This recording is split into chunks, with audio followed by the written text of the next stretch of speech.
Este é um trabalho voluntário, sem fins lucrativos, que oferece livros gravados em MP3 para aqueles que não têm condições de ler livros impressos.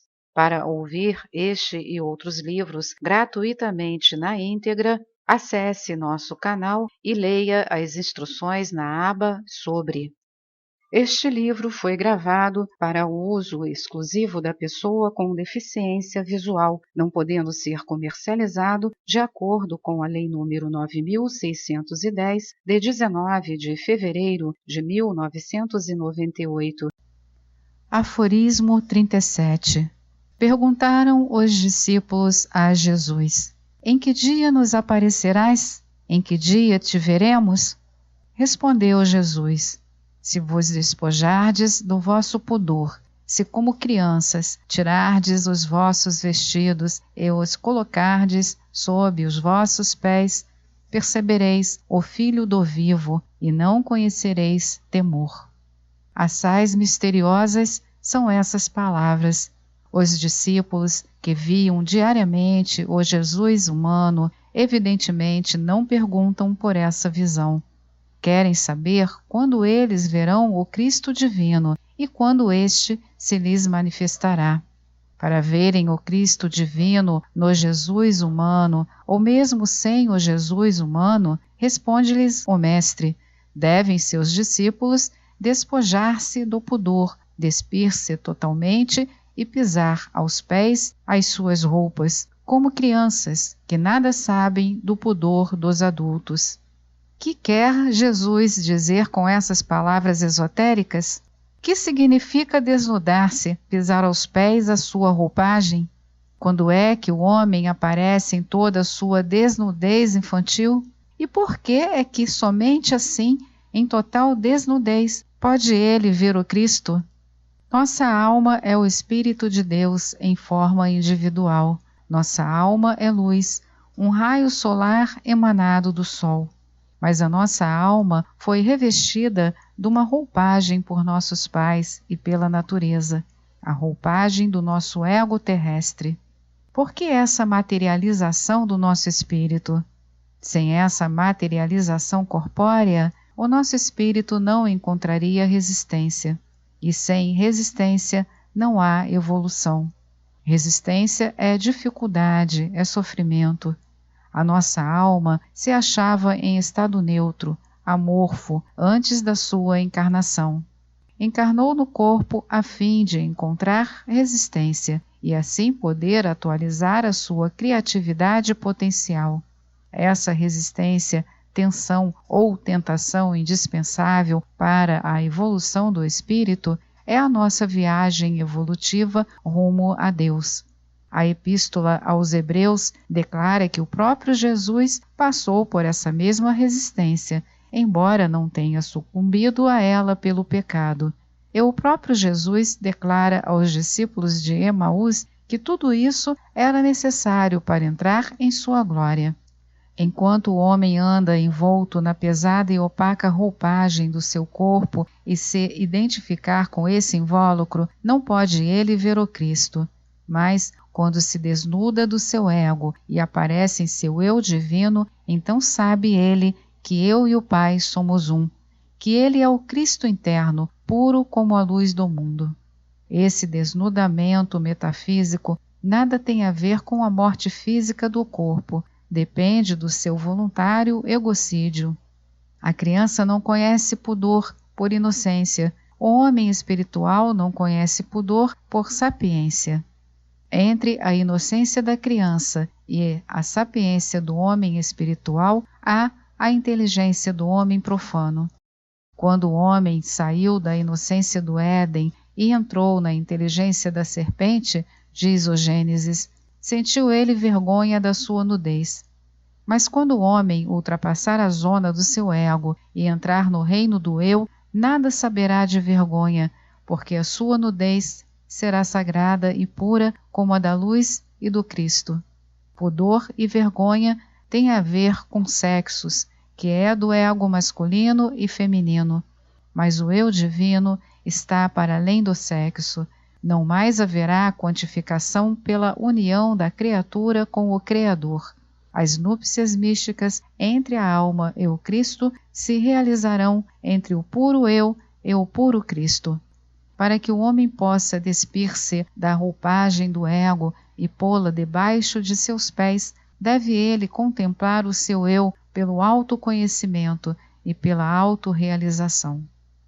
Aforismo 38. Disse Jesus: muitas vezes desejastes ouvir estas palavras que vos digo, e não achastes ninguém que vô-las pudesse dizer. Virão dias em que me procurareis e não me achareis.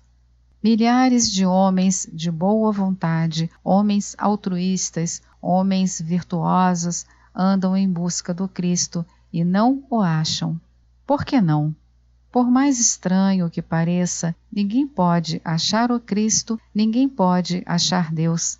Deus, porém, pode achar o homem, suposto que o homem se torne achável. É esta a mais paradoxal de todas as verdades. O homem deve fazer todo o possível para achar Deus. Deve pensar, deve orar, deve trabalhar, deve sofrer e, no fim de tudo isto, convencer-se dolorosamente que não achou Deus. Se Deus fosse um fato, poderia o homem achá-lo. Mas Deus não é um fato, nem o maior dos fatos. Deus é a realidade.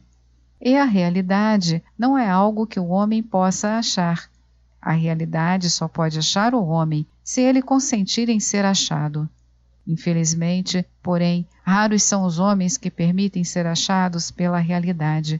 Poucos homens permitem ser achados por Deus. Por quê? Porque para que o homem seja achado por Deus, deve ele perder-se a si mesmo. Só o homem que voluntariamente se perdeu a si mesmo pode ser achado por Deus. Mas entre 100 homens, mesmo homens virtuosos, dificilmente há um disposto a se perder a si mesmo, a morrer para seu ego humano, a passar pelo misterioso egocídio. E por isto, esses egos plenos não podem ser teoplenificados. Deus resiste aos soberbos, aos ego-plenos, mas dá sua graça aos humildes.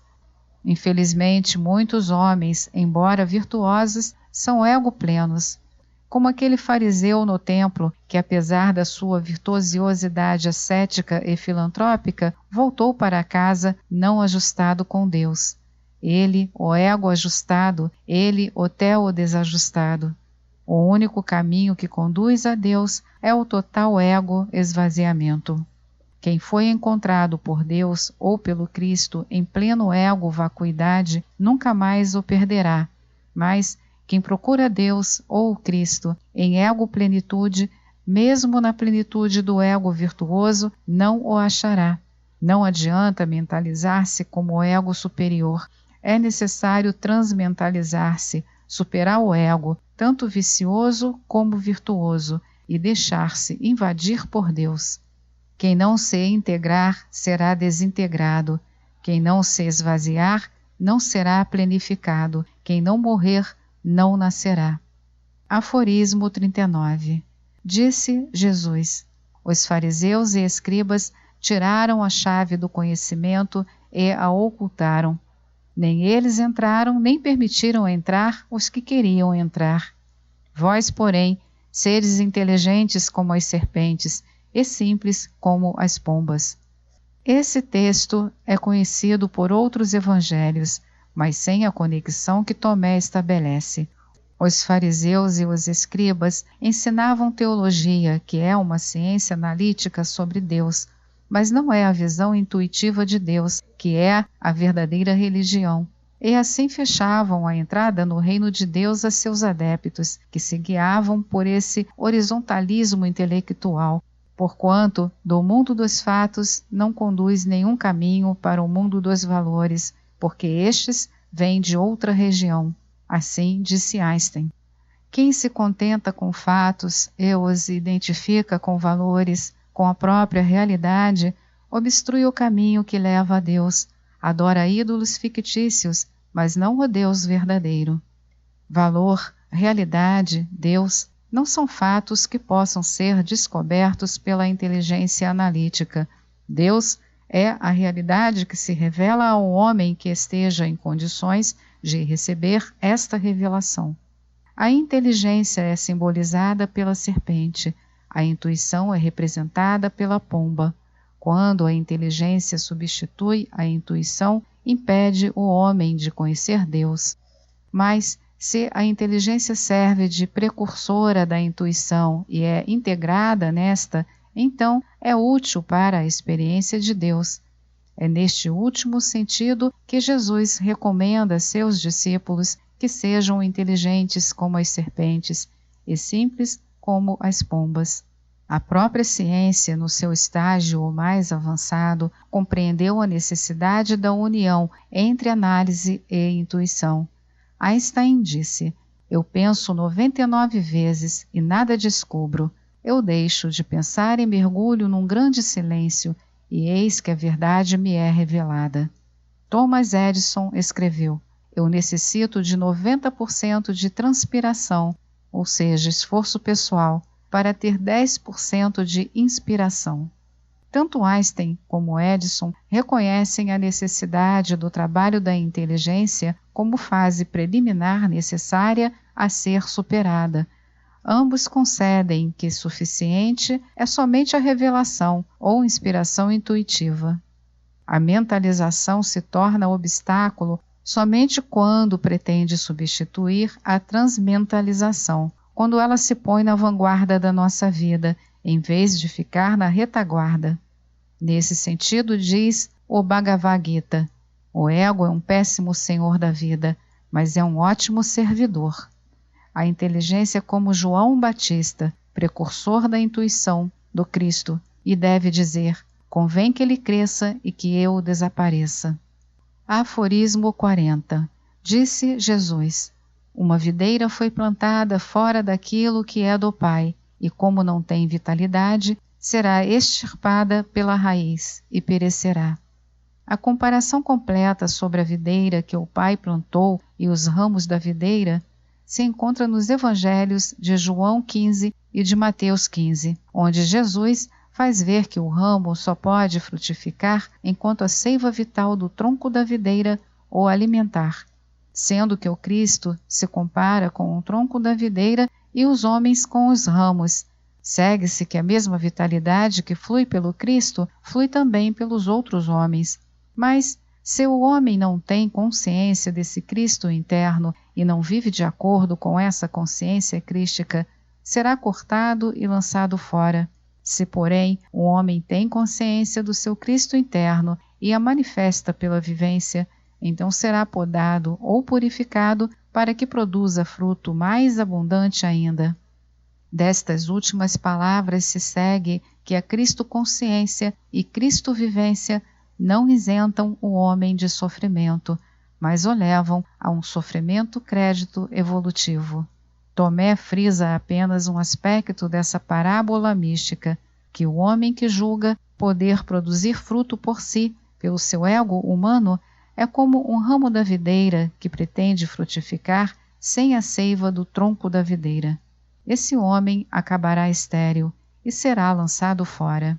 Sempre de novo, os mestres espirituais da humanidade fazem ver que na zona do livre-arbítrio não há alodeterminismo automático, como na natureza extra-hominal, mas sim autodeterminação voluntária, que o destino metafísico do homem não depende de Deus, mas do próprio homem, seja para sua integração no infinito, a vida eterna, seja na sua própria desintegração, a morte eterna. Podemos dizer que na zona do seu livre-arbítrio o homem é seu próprio Deus. O homem ou se realiza ou se desrealiza, ou se integra ou se desintegra, como mais uma vez se depreende do texto acima. Esta é mais uma edição do canal Livros Falados Voz Humana. Que o bem, o bom e o belo se multipliquem em benefício das criaturas.